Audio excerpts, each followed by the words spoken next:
We're getting just barely over 50 degrees. All right, check this out. This vehicle's got really low heat on a pretty cold day. It's about 38 degrees today. So we're gonna flush out the heater core, try to prevent having to replace a heater core. This is gonna buy us a little bit of time so we don't have to spend the money or the time to do it, because a heater core job is pretty big. I'm gonna show you a couple different methods on how to flush this heater core out. All right, so you're gonna find the two lines that are going into the firewall. So there's the two hoses, right there and right there. Right, so I got those hoses off, and then I'm just gonna hook a garden hose to the bottom part. So in the upper right hand corner, I'm gonna link the last video I did. It actually did pretty good. I replaced some rocker panels on a Volkswagen Jetta. And it's a fun little video, but a lot of people liked it, so check that out. Most of my channel is just my projects that I'm doing nights and weekends. Yep, that's good. You don't want that popping off. This is the other hose, so we're gonna put a funnel in there.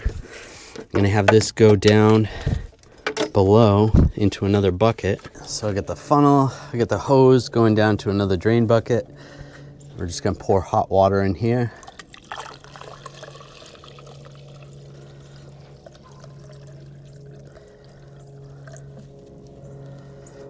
See how slow it's going down?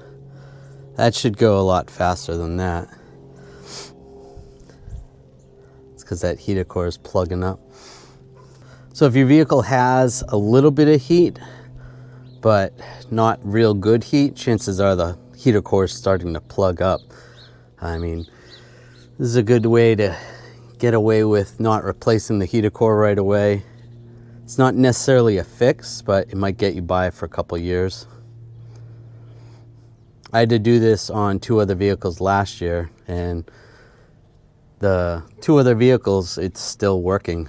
The heat is still working on those other vehicles. Right, so when I worked at the Volkswagen dealer, this is what the Volkswagen guys would use. Some CLR mixed with some hot water. You let it sit, you're gonna dump it in here. We're gonna let it sit for about 10 to 20 minutes, and then we wanna flush it out. You gotta be careful because this stuff can ruin the heater core if you leave it in there too long or you don't flush it all out. So use at your own discretion. I mean, this is what the Volkswagen guys were doing. And we're gonna use a little compressed air to help this along a little bit.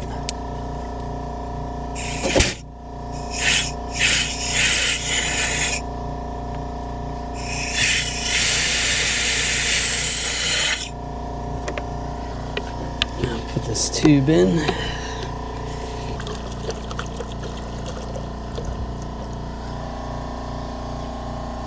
All right, that's flowing a little better. I just filled that up and now it's going down. So now I'm gonna get some hot water, put the CLR in. All right, here we go. Here's the hot water and CLR. I'm just gonna pour that in. About what you would fill up for the heater core as far as the water. Maybe double, because you want it to distribute on the whole heater core. And we'll let that sit in there. Once that's full, I'm just gonna pull up the hose just so it doesn't come out anymore. So some stays in there. All right, I went about 15 minutes. And then push this hose back down. Now I'm just gonna flush it out with hot water first, and then we'll use the hose.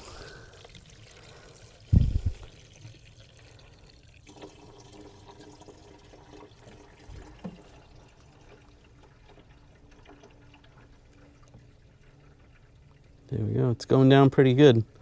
Definitely better than when we started. Just gonna flush it out with the hose.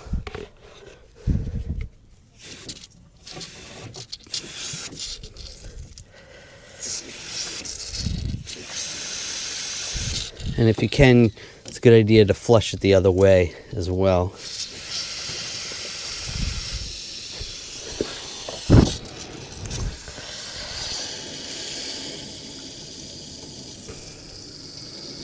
Get as much of that out as possible. There must have been a little bit of a blockage because we weren't getting anything through before.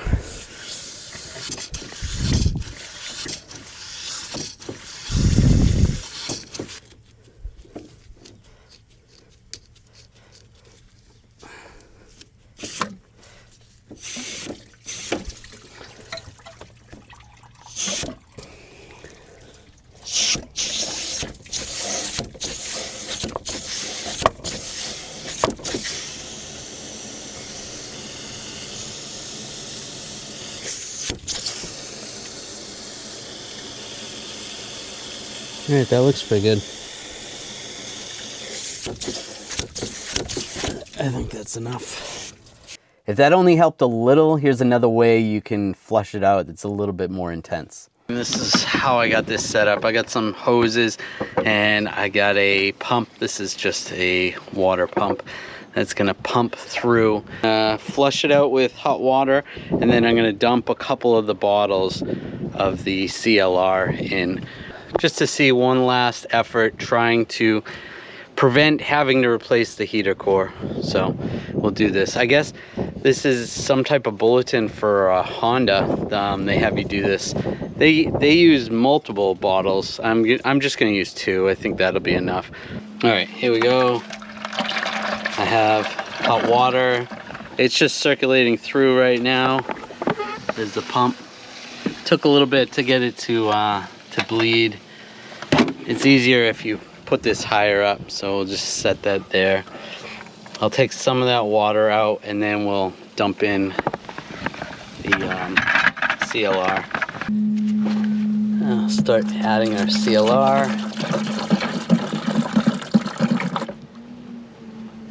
Yeah, it's still going.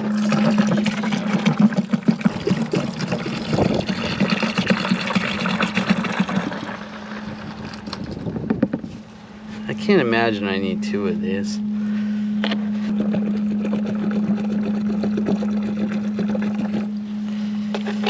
And then you're supposed to switch it and flush it the other way too.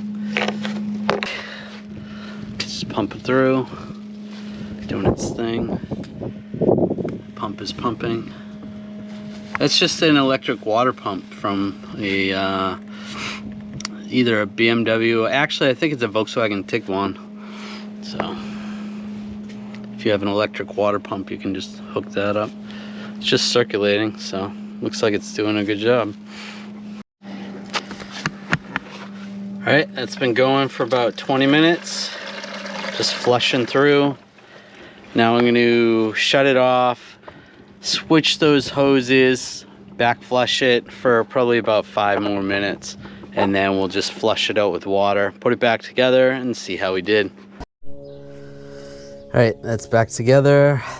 I topped off the coolant. I'm gonna start it up, let it run for a little bit, and see if we get some heat. All right, I at least got it to 100 degrees, so that's way better than it was before. And after you're done this, you wanna get all that CLR out of the system.